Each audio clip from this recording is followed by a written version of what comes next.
Donald Trump is soon to be back in the White House. It's one of the biggest, most epic pieces of fulfilled prophecy that we have seen over the last few months.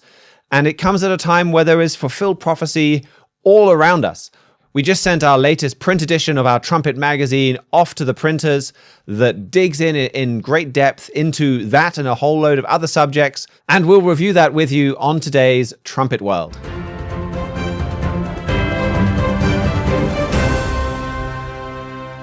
I'm joined today by Trumpet Assistant Managing Editor Philip Nice, and we are going to once again take a bit of a deep dive into our latest Trumpet print edition.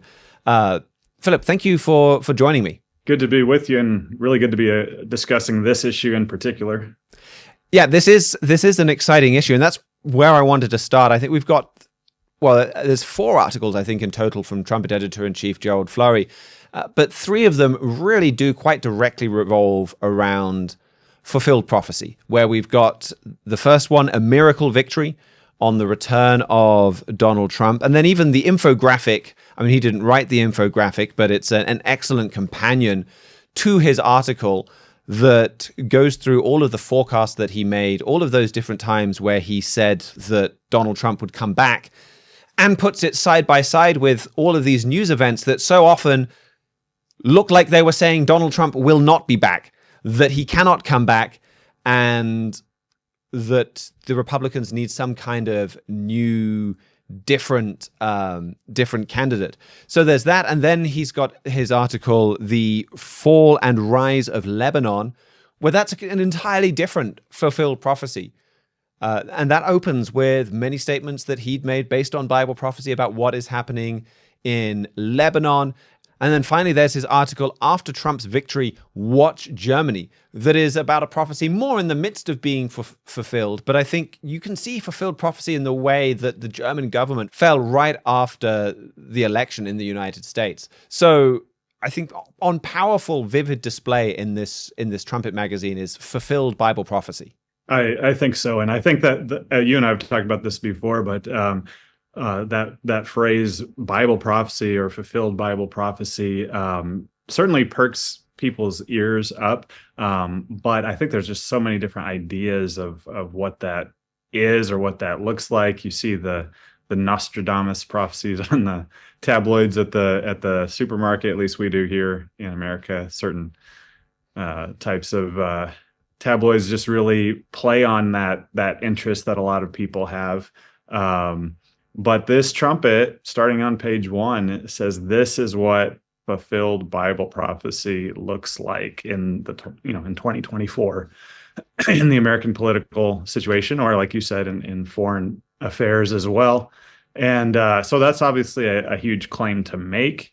You're cruising around the internet, you stop on this video, you're watching someone talk about fulfilled Bible prophecy, and you've got to look at that and say, is this what fulfilled Bible prophecy looks like? And the farther you get into it, the further you get into it, the more you do have to account for example, as you've said even on this program before, how would Trumpet Editor-in-Chief Gerald Flurry know to stick with the forecast that Donald Trump will come back to power at a time when I remember him not even being in the headlines in early 2021.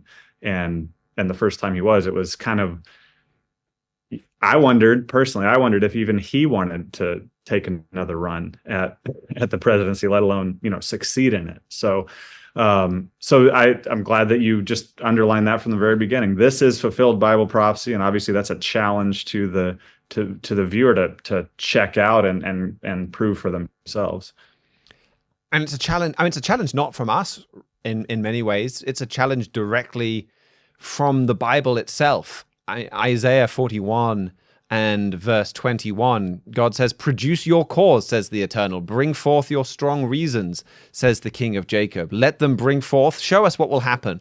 Let them show the former things what they be, that we may consider them, and know the latter end of them, or declare us things to come. Show the things that are to come hereafter, that we may know that you are gods. Yes, do good or do evil, that we may be dismayed and behold it together. Behold, you are of nothing, and your work of naught. An abomination is he that chooses you." I mean, that's God's challenge to those that might claim godlike status, you could say. I think it's a challenge certainly to those that would say that they speak for God, and that will put themselves in a position where they're telling you how to live your life. God says, okay, well, here's one way we can see, are you God or not? Tell us the future. What is going to come? And yeah, you do get a lot of Christian groups in this world that don't talk at all about Bible prophecy. But the Bible, not only a third of it is Bible prophecy, but it directly cites Bible prophecy as being, well, this is how you can know that God is behind someone. Now, Bible prophecy is always accurate. Sometimes as we apply it to world events, we make mistakes. And I think this issue doesn't shy away from that either. I mean, it quotes Mr. Flurry talking about how we did think Donald Trump was going to stay in power, that he would remain, and that you would have him continue in the White House. Now, there are issues around that election, but Joe Biden has been in the White House for the last 4 years, and he doesn't shy away from that. And okay, there are prophecies about Donald Trump. At the end of Donald Trump's first term, those prophecies were not fulfilled.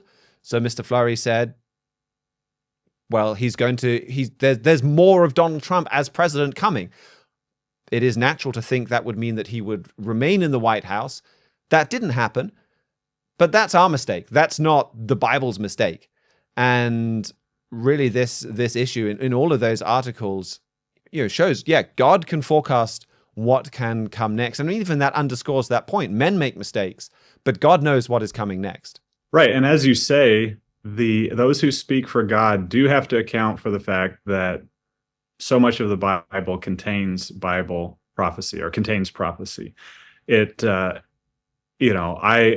would naturally, I think, just naturally be more interested in the teachings or the history or whatever it might be. But I've got to account for the fact that there are chapter after chapter, or sometimes it's interspersed verses or whatever it might be, that's clearly a commitment by the author of the Bible that this will happen in the future at national level things, sometimes individual level things, but things that affect entire nations. So everyone who does claim to speak for God, every church, should have some sort of explanation about prophecy and not just ignore it. But I haven't been in every church, but I think many of them do ignore it because they don't want to explain it. They don't want to be found, wrong in their explanations. There have been plenty who have tried and who have turned out to be, very wrong in their timing and in their identification of who's being talked about and so forth. And the Bible is a encoded book. But again, you have to come back to that fact that there's so much of it is prophecy, and Jesus Christ himself, as we often say, was a prophet. He did prophesy. So it's not something that he avoided. He didn't just stick to moral teaching. He got straight into Bible prophecy as well. So this issue of the trumpet, in particular, this issue of the trumpet, is one to look at and to prove for yourself.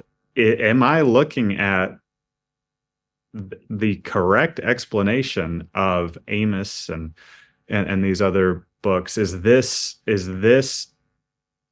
fulfilled Bible prophecy hitting me in the face? And if so, how did Trumpet Editor-in-Chief Gerald Flurry do that? It's not a superior, intellect or superior connections or superior budget. It's there. Something else is at work there. And you're right that then there's a lot of questions that do come from that.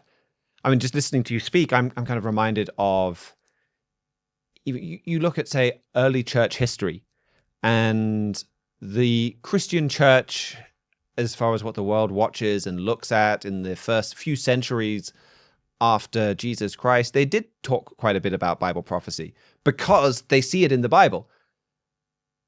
And they kept getting it wrong. because God wasn't behind those movements. Like, just somebody looking at the Bible and talking about prophecy isn't enough. And so in the end, they stopped talking about Bible prophecy, and there were various different rulings, if we're not even going to get into this, and policies. And that points to the fact, again, it's only possible with God. And so then if God, it's a sign that, well, is God with these groups? If they're not able to talk about prophecy in the way that the Bible does, if they've had to just give up on it because things prophesied never panned out. And I think that is why a lot of people may be kind of jaded on this subject, is there is a long, long history of people making forecasts that they claim come from the Bible, only for them to be spectacularly incorrect. And exactly as you said at the end there, like, just because somebody says, well, this is what's going to happen next based on the Bible, that doesn't mean that what they're saying is based on the Bible. Just because we get up here and tell you, hey, this is what the Bible says is going to happen in Germany or in America, like, don't take our word for it. That we could be misunderstanding. We could be lying for all you know. Like, get your Bible out yourself and check. And that's what passages like Isaiah 41 are demanding you do. God puts value on this. The Bible, and you go to the New Testament, where in Acts 17, the Bereans are praised because they went and checked up on their leaders. So this is more than just, well, take our word for it. And as you say, this is a great opportunity in this issue to see Bible prophecy in action, and as a kind of a springboard to digging into that. So we had those three articles there. I think this first one, A Miracle Victory, we talked about a fair bit of what ultimately would go into this article when we had our live show immediately after the US election. This article reviews a lot of the Bible prophecy that went into Mr. Flurry making this forecast, just like we did on that earlier program.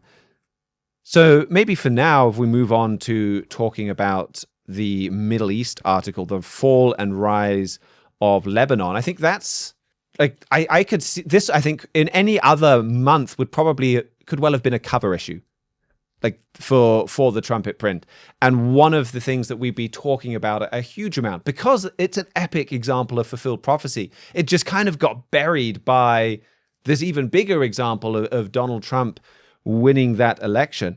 And this article starts with, this is from Mr. Flurry in October 2020. Hezbollah will forfeit much of its power. He wrote that, and Iran will lose its grip over Lebanon. That is exactly what we're seeing right now. This article is coming in the backdrop of Hassan Nasrallah being killed. All of these things that Mr. Flurry said would happen, where that somehow Lebanon would be broken out of the Iranian orbit. That is what we're seeing right now. The thing that's amazing to me is you could be listening to a sermon in 1998 or whatever, or reading a Trumpet magazine in 2002 or somewhere in there, and he will focus in on something like Lebanon and tell you this is what's going to happen because of Bible prophecy. And it's intriguing to me because it's not really, he's not just jumping on the news of the day in some of those old Trumpet articles that you and I are familiar with. He's not chasing the narrative. I mean, there's usually some sort of news event that he's talking about in there, but it's not just, he talks about it at a time when nobody else is talking about it, is what I'm trying to say. And then you come to the major events of this year that even I think you and I weren't expecting Israel to have such success, and for the calculus to change just so quickly in this way. At least I wasn't. And now it's like you say, it's super topical. It could be a cover story. A lot of people are interested in it. People who in the 90s didn't know where Lebanon was, which I probably would have included me, are, very interested in, wow, what's happening there? If this changes, if Iran loses its influence here, then what does that mean for this, that, and the other thing? So I don't know, just that's the first thing that came to mind as you're just introducing this article. And as I'm looking at it, this is so topical, so interesting, but it's built on years of coverage when it was not as topical and not as interesting and not as much was happening. And yet that same fundamental message, that same conclusion has probably been written in one form or the other by Mr. Fleury several times over the course of 2 or 3 decades. And I think there's examples of that happening within this article of say other things that nobody else is talking about that I think that I'm sure will be big news in however many weeks, months, years. I mean, like Cyprus. This is something that he brings out this, okay, Hassan Nasrallah is dead. He goes to Psalm 83, which is this prophecy that there's a list of Middle Eastern countries listed as being allied with Assyria. And it's an alliance that has never happened before in history. It's an alliance that fits perfectly with an end-time prophecy, a very clear end-time prophecy in Daniel chapter 11. And based on that, Mr. Fleury has long said, well, Lebanon it's going to break away from Iran. It won't be allied with Iran. Instead, it's going to be allied with Europe. And our booklet, The King of the South, will go through in much more detail with you so you can prove that, like we've been talking about, exactly what that Psalm 83 prophecy means. But he talks about that and then very quickly gets into Cyprus. And I think if you were to pick up 100 other articles that talked about the death of Hassan Nasrallah, I don't think you would find a single other one that had an article with a big beefy section on Cyprus in it. Because Mr. Fleury isn't following what other people are talking about. He is following what the Bible says. And how we've seen Bible prophecy fulfilled in history as well. I think that's something that informs the focus on Cyprus too, and the role the role Cyprus has played. I mean, he's looking at that, seeing that Bible prophecy says Europe is going to play a much greater role in moving into the Middle East. He's before said that Lebanon will play a linchpin role in that because they have quite a strong Christian population, which you don't see in other Middle Eastern countries, and so that Lebanon would act as a linchpin. But he's looking at that prophecy and also seeing, okay, well, when else have we seen Europe moving into the Middle East? What has been involved? And Cyprus has played a key role in that. And so he's looking at Cyprus, watching what's going on there, because, well, when Europe gets more involved in the Middle East, Cyprus is almost always a vital stepping stone in that.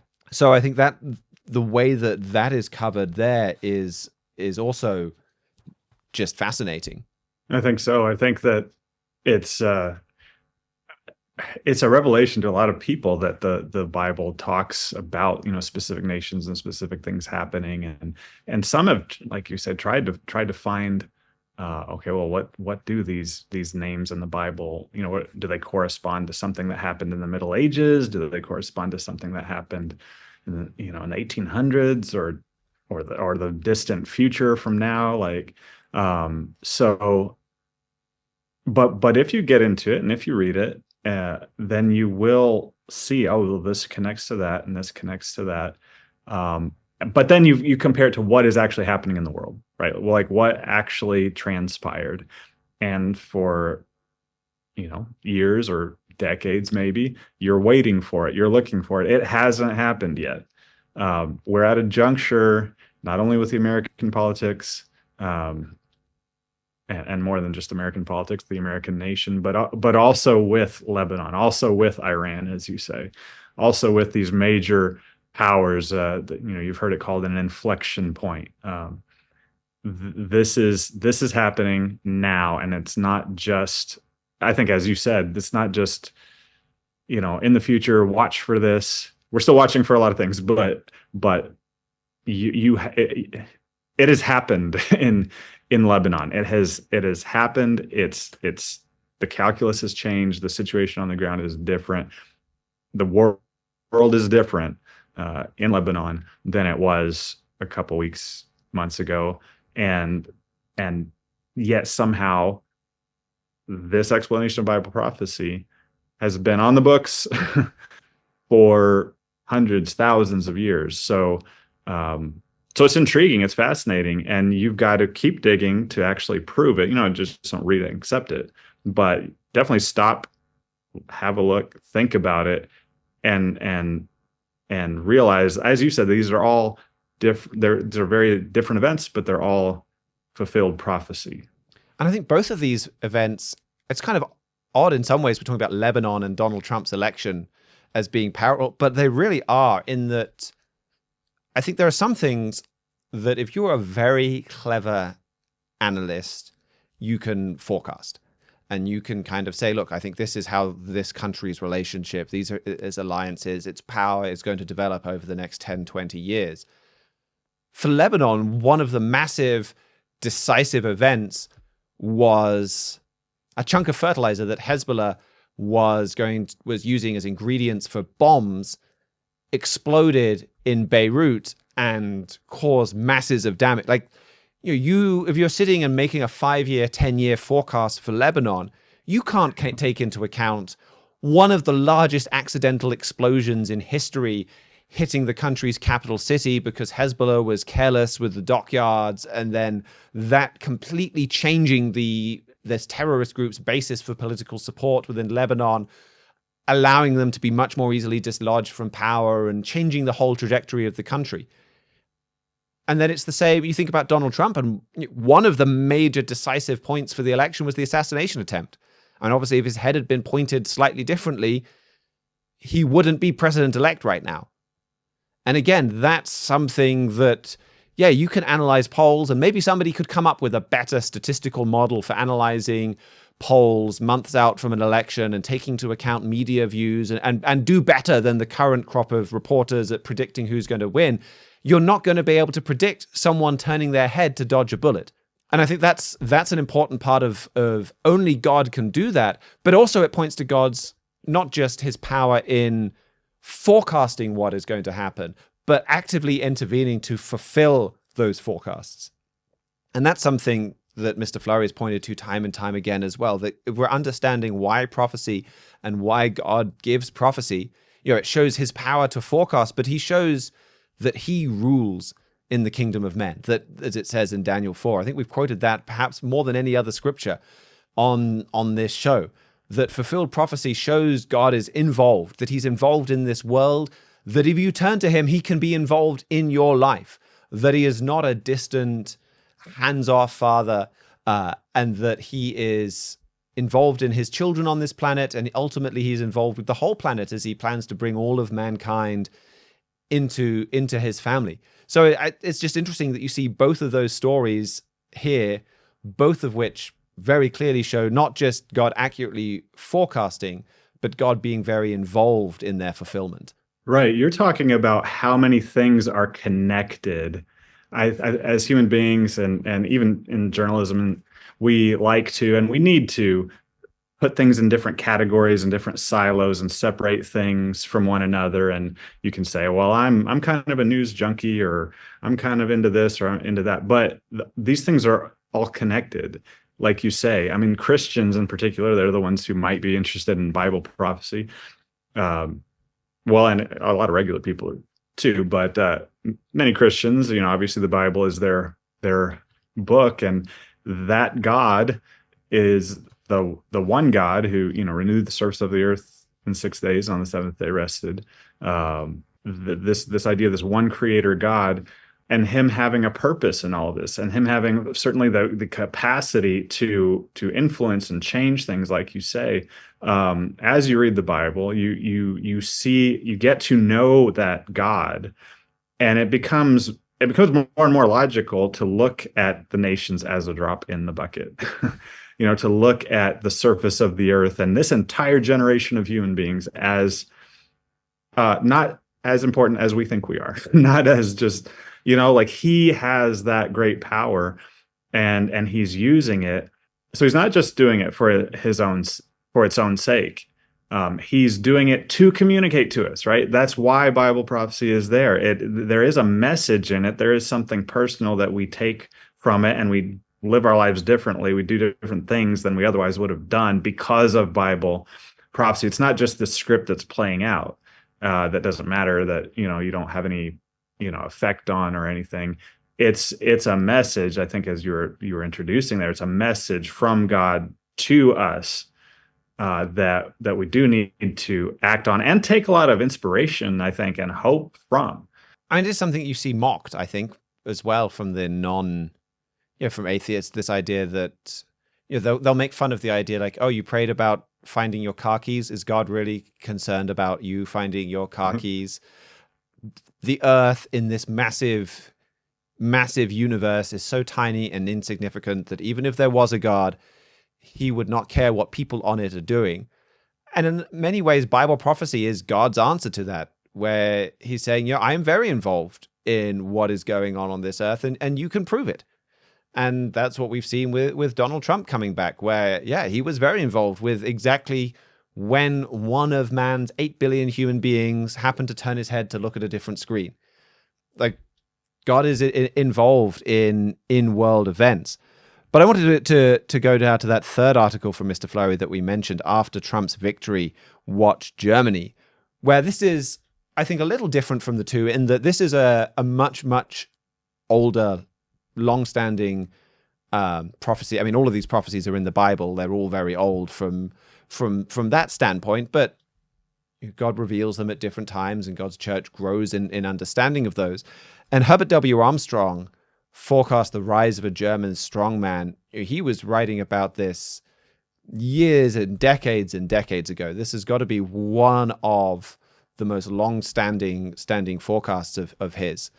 And so this is, and then it's not as fulfilled, say, as Lebanon or as Donald Trump's return. There's less of that prophecy in the rearview mirror that we can turn back and look on.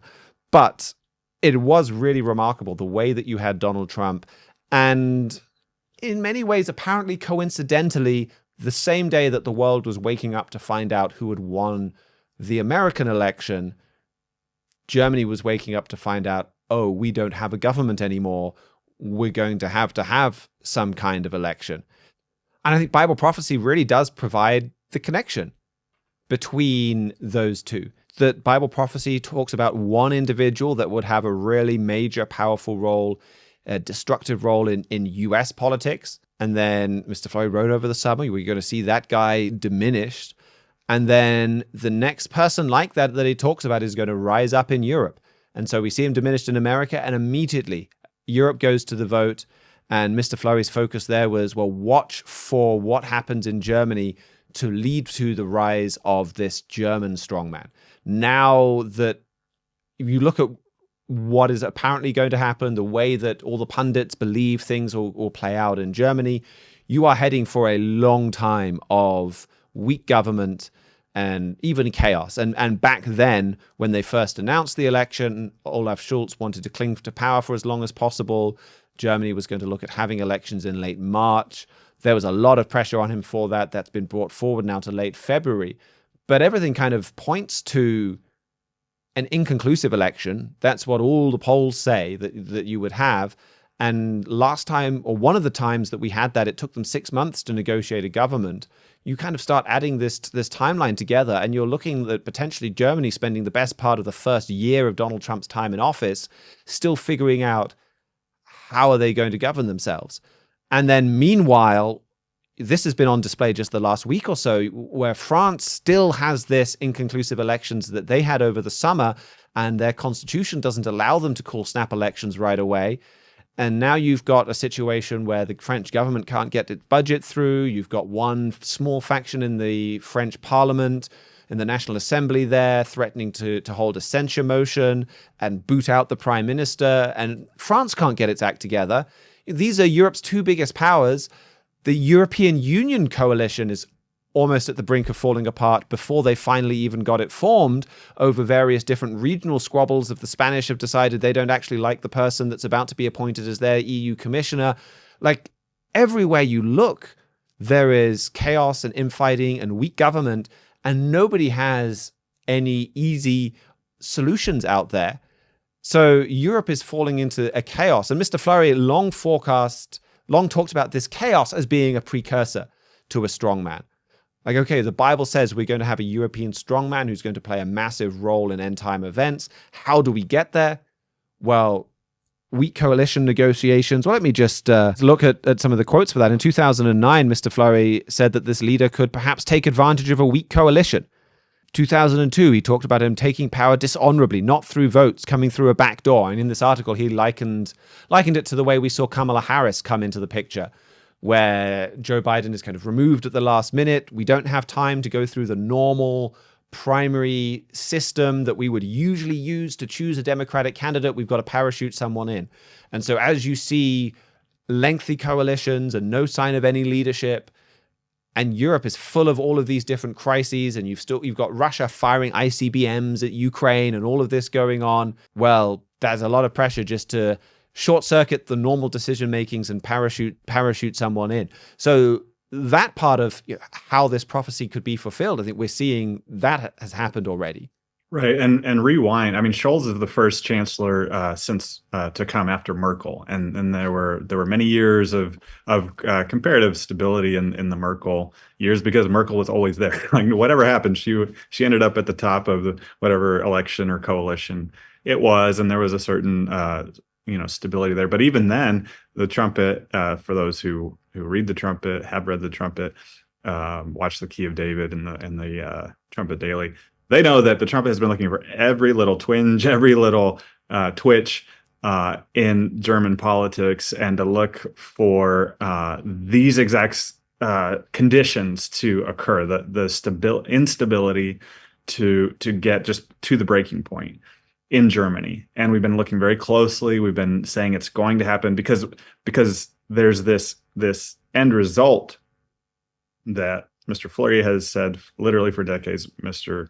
Herbert W. Armstrong before him had said for even more decades that this is Europe's going to become resurgent is in a huge way. Germany is going to be at the top of it, not France, not Germany / France, Germany, and at the top of that is going to be one like dictatorial, powerful, and destructive, violent leader, and so we've been looking for that. We've been looking for this kind of, you've described it well, like this identikit sort of generic European politician, rule of the generic European politician for the past few decades to crumble and to fall apart, and for the Germans to finally say, we cannot handle this. Give us strength in our government.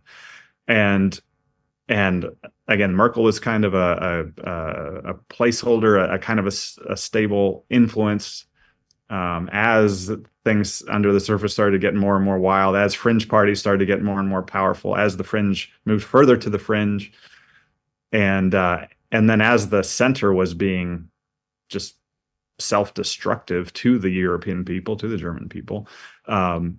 And now we are starting to see, as you say, it's not as fully developed as the other two examples that we've talked about, but we've been looking for this for nigh a century, decades, and this is going to affect everybody.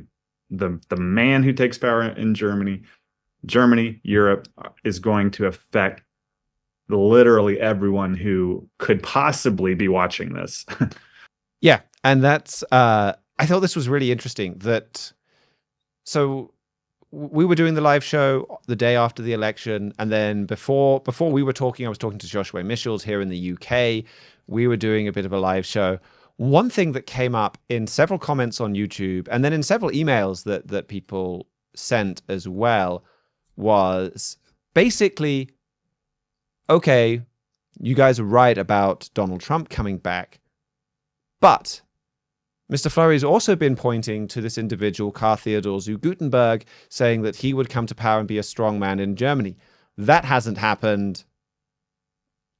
Depending on the email, ha, ha, ha, ha, ha, or, okay, I'll get on board once that happens, or I'll believe once that happens.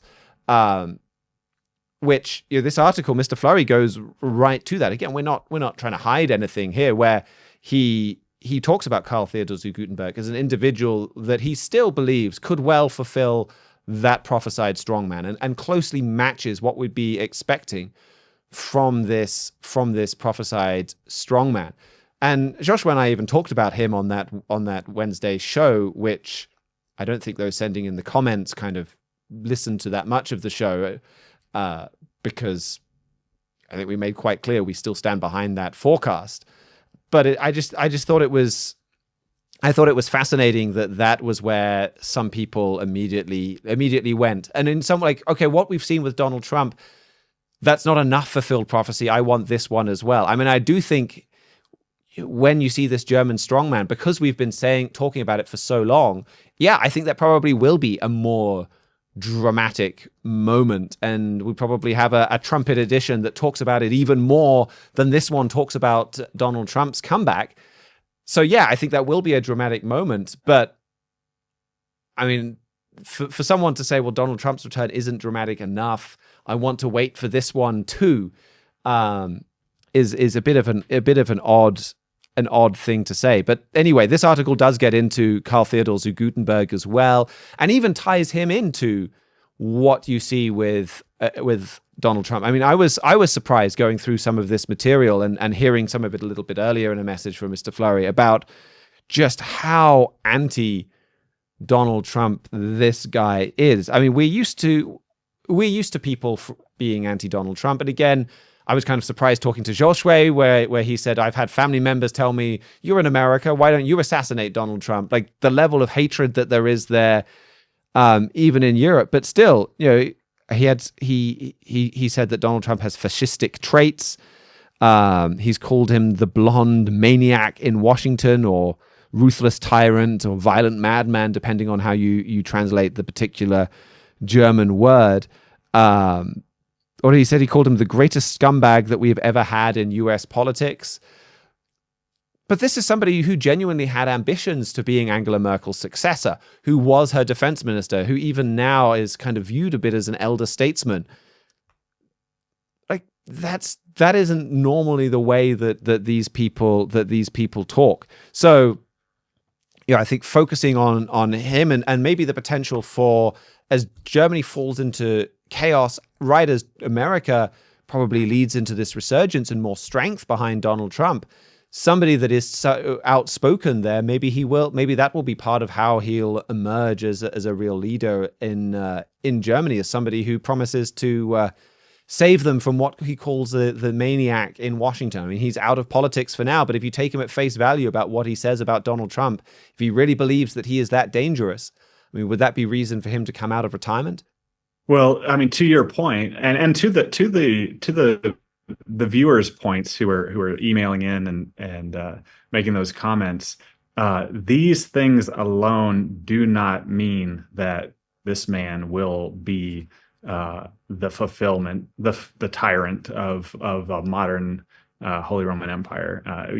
We heard him in a recent meeting say, that just seems like all the indicators that he's looking for in the Bible, from Mr. Armstrong and his work, seem to be that this man will be in power and come to power, like you said, in a indirect way, not be voted in. I mean, he posts a LinkedIn post that's, if I wanted to count how many hours of my everyday life Donald Trump has robbed me, even poisoned me, I would come up with a considerable number. It's a weird thing to say.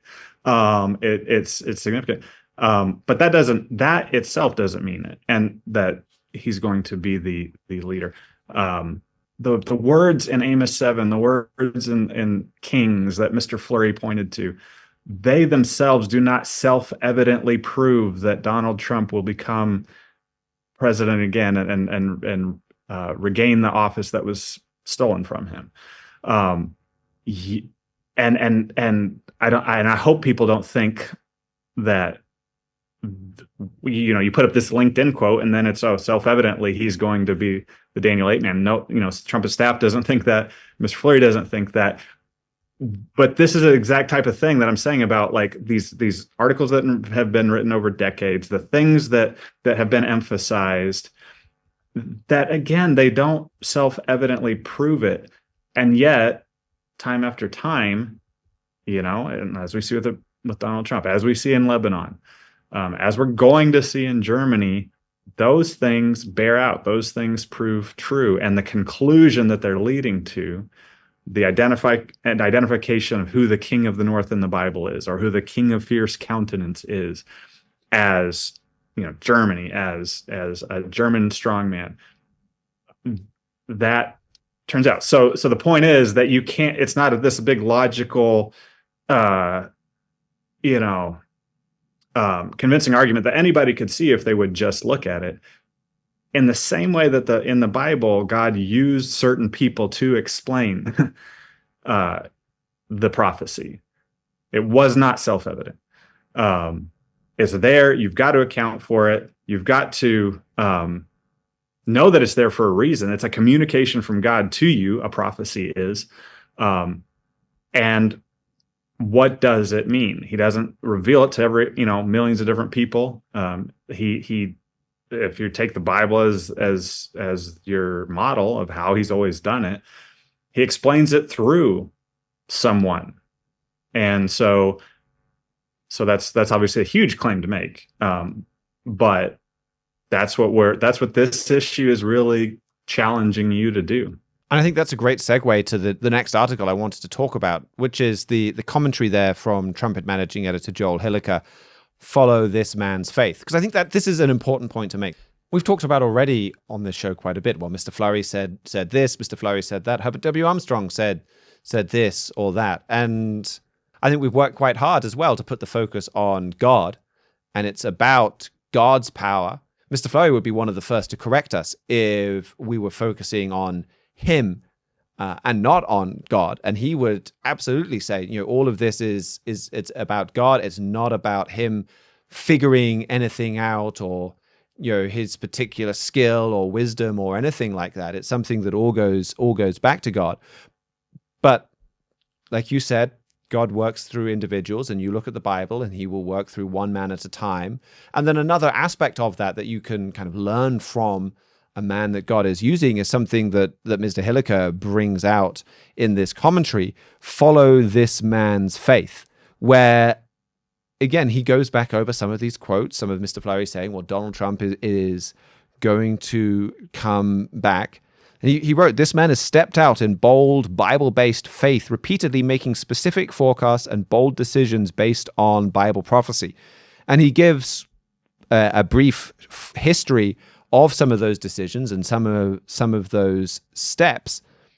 And his point is from Hebrews 13 and verse 7, where it says, follow the faith of those that God are using. It's not about the man, it's about God.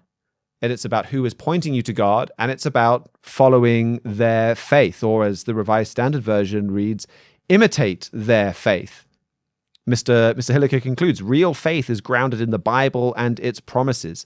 Mr. Flurry is an example of that. He is the just one who lives by his faith and leads a work of faith. This is an example that you can follow in your own life. If you want God to fill your life with stunning miracles and excited growth, believe God and walk by faith. As 2 Chronicles 20 and verse 20 says, believe in the Lord your God, so shall you be established. Believe his prophets, so shall you prosper. Experience the spiritual confidence and power that comes from living by bold, Bible-based faith. So that is one thing that we can learn from individuals, or one thing why it's worth mentioning individuals. They point us to God. We follow their faith. Right. And I think this is a bold article, really. A lot of people would kind of recoil a little bit. There's kind of, in this nation at least, there's this kind of feeling that God works with everyone equally all the time, everywhere, and all these different churches and so forth. God does love everyone equally, more than anyone imagines.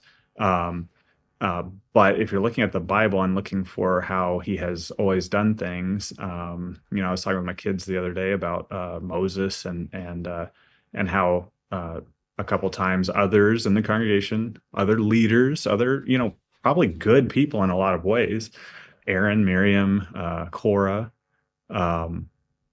said, well, God doesn't just work through Moses, he works through us too. And God did supernatural punishments on them for that. And I was telling my kids, it's not so that Moses could have fun and be in charge, right? Like being the leader is a hard thing. I mean, look at all the examples of the godly leaders in the Bible, and they all have. It's not just been luxurious and fun for them, as I was explaining it to my children. In a way that they could understand. But there's a conduit, there's a transmitter, and there's just the one, right? And God communicates, what a prophecy means in the context of what we're talking about to one, and then he transmits it, and then the people are to prove that and to compare it against a completely separate source than the man, the Bible, right? Which is a very old thing, and it's been written by many different people, and the probability of it just having been written by human beings mathematically is just impossible. So there's a separate source, and then this person identifying, and then there's this third source, I guess, which is the events that are happening in the world, and then I guess you could add a fourth, the events that are happening in your life.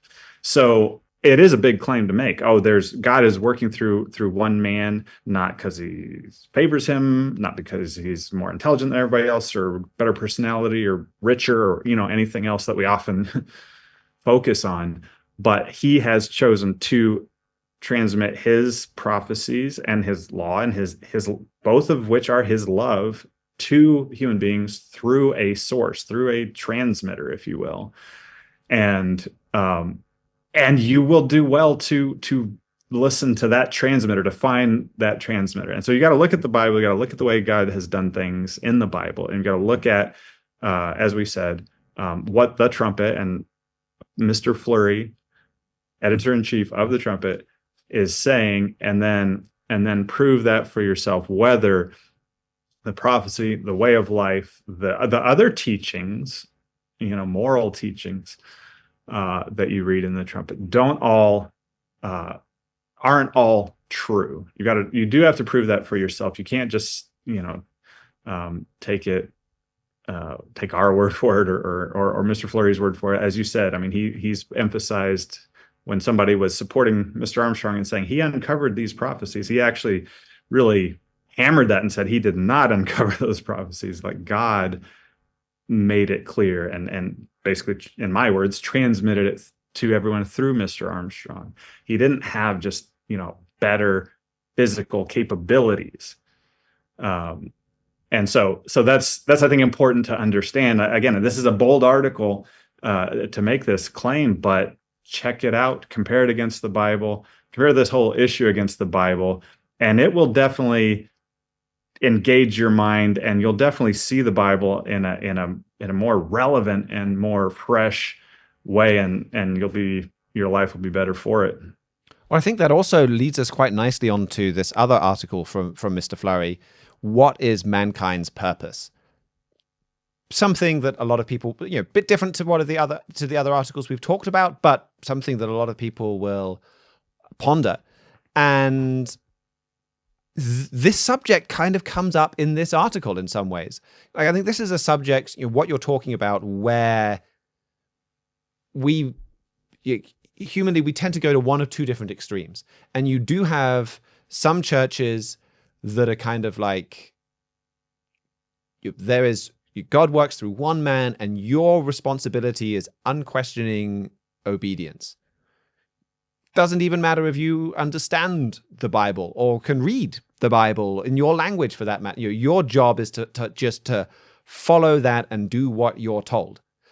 And then you get another end of the extreme, the other end of the spectrum, where it's kind of, well, there is no structure. God works with everybody directly and equally, just like you were saying. And the reality is neither of those. And one of the things this article brings out is there's a section in there about Isaiah 28 and verse 9, where Isaiah wrote, "Who shall God teach knowledge, and whom shall he make to understand doctrine?" And Mr. Fleury says, this is the most important question in education. Whom will God teach? How does God give truth? How does God work with people? It says, the verse continues, "Them that are weaned from the milk and drawn from the breasts. These are the ones who will listen to God. They don't follow human beings who can lead them astray." You follow their faith. You don't necessarily follow that human being. He says they're not like nursing infants who unquestioningly accept whatever they're taught, whether from academia, science, religion, or anywhere else. But they will heed the Bible. They have a childlike spirit that listens to God, and they're willing to learn precept upon precept, line upon line, here a little, there a little. God reveals he does teach people. He does work with people. And he doesn't want unquestioning obedience and just following a man by default. Instead, it's as the Apostle Paul wrote in, I think, 1 Corinthians 11, "Be you followers of me, even as I follow Jesus Christ. I'm going to follow Jesus Christ. Your responsibility is to prove and check that I'm following Jesus Christ. And Paul praised those that did that. And then you follow me. And if you do that, and if you're proving these things, so you're not just following an individual, then God will work with you and open your mind to understand this truth and to understand truth that he reveals to the individual that he's using.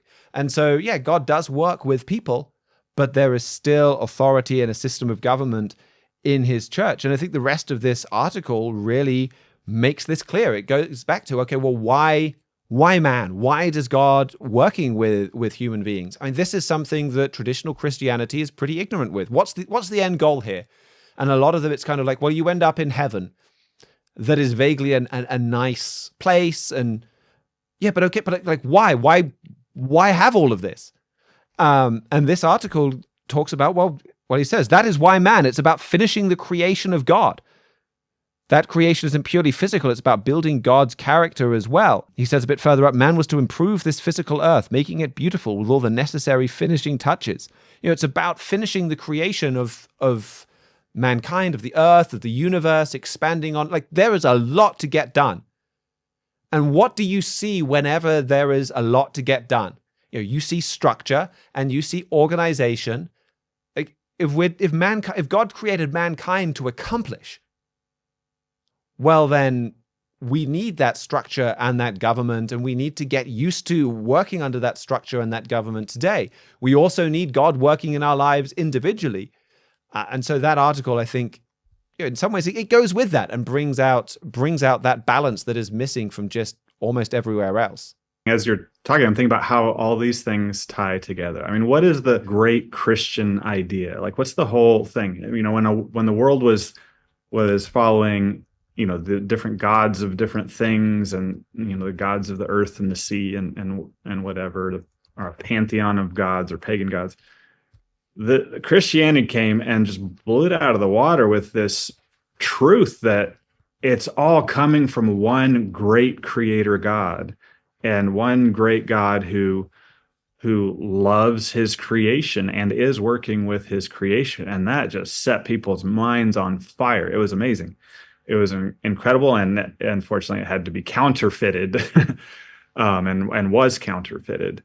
That's why we see so many people who say, yes, Jesus is the Son of God. There is one God. But there's so many different arguments about what he teaches and so forth. So, but this fundamental idea that we're all God's children, right? I think is what we're seeing in this Trumpet issue and what you're talking about, and even in that last article alone that you talked about of Mr. Fleury's about mankind's purpose, is these things: your personal life, your vision, your goal, your purpose, the purpose of your children being born to you, what's happening in Lebanon, what's happening in Washington, D.C.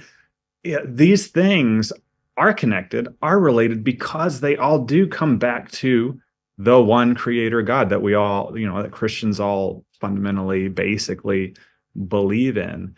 And he is active in how you should raise your children. And he is active in giving you purpose to your daily life and laws, like yes and no's to your personal life. And he is active in Lebanon, and he is active in Washington, D.C. for the purpose, for that purpose of your life.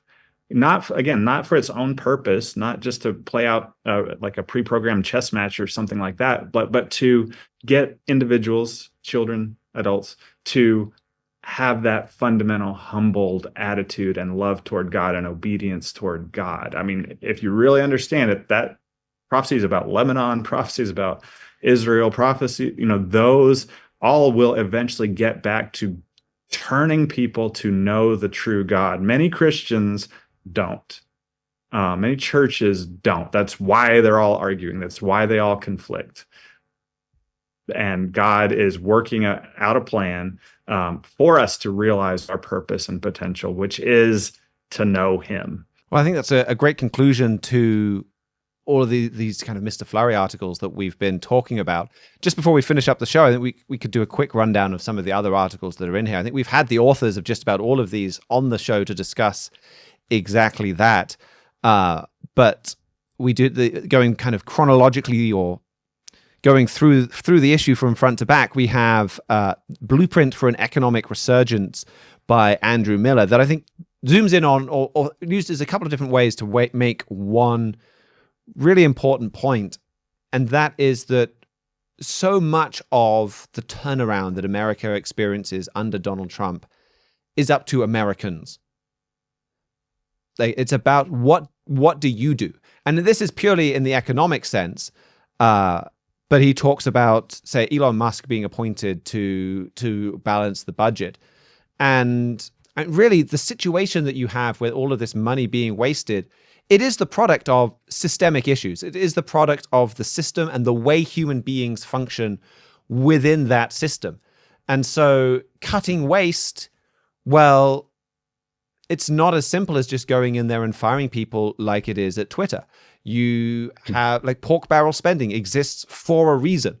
It exists because congressmen say, I'm only going to pass this bill if there's something very specific and direct in it for my congressional district. And so it's like, okay, well, we'll set up something. We'll create a requirement that a factory in there fulfills, and that'll create jobs for 100 people within your congressional district. And the bills balloon to massive sizes and government budgets balloon.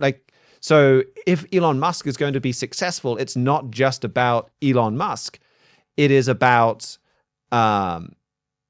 it's about ordinary Americans. And it's the same. He talks about America's trade deficit, where things are being exported overseas. And I mean, Andrew and I don't really see eye to eye on the economics. Maybe we'll have him on the show to discuss that. I mean, that kind of gets to this broader point in that we're writing this, and our expertise, so to speak, is not economics. We're not saying trust our forecast because we're great economists. We're saying trust our forecast because it's in the Bible. But I think the basic point, ultimately, that why is America being outcompeted? Why are other nations taking advantage of the United States? Well, A, it's because of weak leadership that has let them do that and haven't stood up and defended American industry when they've been attacked by China and Europe. But also low productivity. This is a result of character issues and deeper issues. So if Donald Trump is going to fix the American economy on that front, well, it's going to require the participation of everyone. So yeah, there's a lot of very positive signals from Donald Trump coming back, but whether they last, whether they're sustainable, again, it gets back to repentance. That is all about changing directions, and the extent to which even that we experience some of these economic benefits and how long they last depends on how much we change. Yeah, I think that's a good example of something that you think of as the economy, like it's not related to these other issues. I'm more into the economy, or I'm more into personal issues or family or morals or whatever. We kind of try to separate those things out sometimes. But like you were just summarized it, the moral issue is where the economy comes from, like the behaviors of individuals and groups of individuals and the choices they make is where economies and nations and everything comes from in the first place. So you can, and Donald Trump probably will make some bold, big, high level decisions that do affect the economy for sure. But I think Andrew did a great job of just bringing to mind throughout the article, not just at the end, that these are these behaviors and the results and the problems we have and the solutions do come from individual character and really, I think, fundamentally laws of cause and effect. Like there are laws of cause and effect of human behavior, including finance, including the economy. And I think that maybe the strength of that article is to bring that out and to point people to that. And that's, like you said, where it concludes with cause and effect, but really it's there throughout the whole thing, that if we want this to stick, it gets back to, are we doing the things that will cause prosperity? Well, I think we can skip over probably, there's a couple of articles in there about how Donald Trump will affect the Middle East, how Donald Trump will affect Asia. I think we've talked about that quite a lot. on this show. The other big feature article on there is from Jeremiah about the lights going out in Australia, and it's about how China has taken over so much of Australia's energy infrastructure. Other businesses has surrounded Australia with Chinese bases and taking over that whole region. We had him on the show to talk about that last week. Actually, I've got a few follow-up questions I think we'll pose to him when he's back on the show that we got in comments from viewers. But that is a pretty shocking article where it shows how much power China has gotten moving into Australia. Right. If I was Australian, I would be kind of apprehensive every day. I would sort of have this back of my mind fear of what China specifically could do to the nation if it wanted to. But I do kind of have that fear as an American as well. But I love how the art department there just put the continent on the layout and then just shows like here are all the basically points of attack that China can have, and it's different than hitting a nation with nuclear missiles or whatever. That's that's very real possibility as well. But when you have all these pressure points that you can apply to a nation without erupting into a hot war, kinetic war, then you can use those a lot, and you can use those to get other things and to get even more ports and so forth in Australia or in places that Australia has influence over. So I think that's the visual there is really powerful, and it's something to be aware of. Now, I do think an interesting point is, American companies take over other ports and other energy companies and so forth. So why no 2-page spread of American acquisitions of foreign companies, because there have been plenty of them. Well, because this is a warning message of what's going to happen to the modern nations of Israel, the modern nations that descended from the ancient Israelites, because that's what the Bible and its prophecies are warning against. And so again, like this LinkedIn quote over here, or these acquisitions versus those acquisitions, there's a reason why the Trumpet's zeroing in on what we do zero in on, and as best we can, like you said, imperfectly for sure, but as best we can, it's because we're trying to zero in on what God is zeroing in on, and He has a specific plan using specific nations, obviously a specific one true church, and those things, as we've kind of said throughout the episode, are connected. And I think this particular Trumpet, I would definitely recommend subscribing if you don't already, but even requesting this particular issue of the Trumpet if you can, because it really sort of is kind of this interface or this index into all the different things that the Bible gets into, and I think I would just recommend getting this issue particularly, whether in print for free, of course, or online. That's a great point. And you can get this magazine if you go to our website, thetrumpet.com. You can go and read this right now. I believe when the show goes out, we'll have it up there. You can download a PDF.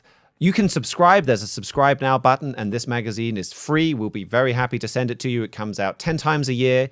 And the only follow-up we give you is we just ask about once a year, hey, are you still reading this? Are you still interested in this? We don't want to be cluttering your mailbox with something you're regarding as spam. So we want to check you're still interested. But beyond that, there is no follow-up. There's no pressure from us to get more involved or order more or send money or anything like that. We're very happy to send you that. And we do send it anywhere in the world. This is not just a North American organization, publication. It's a worldwide work. We send that out wherever you are in the world. We'll be very happy to do that. Now, if you do hit that subscribe now button, you wouldn't get this issue. You'd get the next issue, I think, that goes to press after you've subscribed. So feel free to drop us an email, trumpetworld@thetrumpet.com. If you let us know and say, hey, I would like to get that specific issue, what's on the Miracle Victory issue or the January 2025 issue, then we'll make sure that we send that issue to you. And I think one final article I can kind of slip in the conclusion that is a good way to conclude this is there's a little one-pager there from Steve Herkus called "Early I Will Seek You" that takes some of the debate about Donald Trump's agriculture cabinet member and the news around there to point out an important point that when it comes to, say, agriculture, starting off right is so much easier than coming back and fixing something. And the further back you have to, or the further down the line you come back to try and fix something, the harder it is. And that is emphatic of a spiritual principle, where God says in Proverbs 8 and verse 17, "I love them that love me, and those that seek me early shall find me." David wrote in Psalm 63, "O God, you are my God, early will I seek you." And that article zooms in on that point, that we need to act quickly, seek God early, because there's cause and effect. And if we keep going in a way that's going to cause problems, it causes more and more problems and makes it harder and harder to turn around and to change direction. So, right in today, I guess. It sounds a bit like some of those shopping channel marketing things, but yeah, act. You want to have some spiritual momentum to act on that, and we'll be very happy to get that out to you. So thank you so much for joining us. I'm Richard Palmer, Assistant Managing Editor of the Trumpet, Trumpet.com. We've been talking to Philip Nice, who does a whole lot of work with the Trumpet magazine, about that magazine. You can email us at that website, or at that email address, trumpetworld@thetrumpet.com. You can follow the show at The Trumpet on YouTube, on Rumble, on Twitter, or you can find all of those links at our website, thetrumpet.com. Thank you to George Haddad for engineering and production. We'll be back on Friday with our regular Week in Review show. And until then, keep watching your world.